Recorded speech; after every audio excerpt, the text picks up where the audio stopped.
Плановые командно-штабные мобилизационные учения проходят с участием органов военного управления, воинских частей и формирований, военных комиссариатов. Главная цель учений – повышение уровня выучки, слаженность всех подразделений в выполнении общих задач и, наконец, воспитание уличного состава высоких морально-боевых качеств. Обычные командно-штабные учения, но для нас оно чуть-чуть новое, потому что мы на отдельном батальоне проводили мобилизацию, чтобы на его примере все этот вариант рассмотреть. И, естественно, уже расширится, наверное, по всей республике в случае, если какие-то диверсионные группы появятся на нашей территории, отрабатываем и рассматриваем варианты отпора.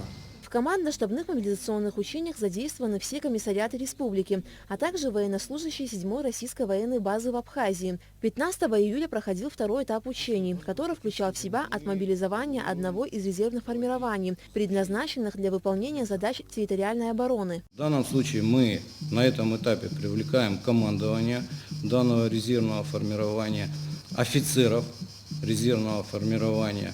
Значит, определяемся полностью с вопросами отмобилизования, обеспечения и управления формирования данного резервного формирования. И на третьем этапе мы планируем проводить изучение боевых задач, выполняемых данными подразделениями непосредственно на местности. Командно-штабные мобилизационные учения проходят в Сухуми и Сухумском районе. Согласно плану, в столице развернут штаб территориальной обороны. Его возглавляет глава администрации Беслан Эшба. Цель, которая стоит перед нами сегодня, перед Сухумским территориальным штабом городским, это взаимодействие органов государственного управления с теми целями и задачами, которые есть у самих учений.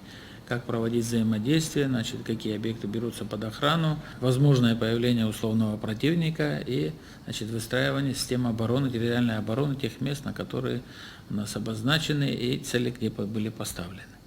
Поэтому на настоящий момент это взаимодействие происходит. Мы ведем контроль, координацию этих действий совместно с Министерством обороны и с теми представителями, кто входит в штаб центральной, территориальной обороны города Сухум. В ходе командно-штабных мобилизационных учений офицеры Министерства обороны и других структурных подразделений вооруженных сил, а также руководители местных органов управления получат практику выполнения мобилизационных мероприятий при приведении в высшую степень боевой готовности. По результатам учений будут подведены итоги. Алика Трапшина Алгухава, Абхазское телевидение.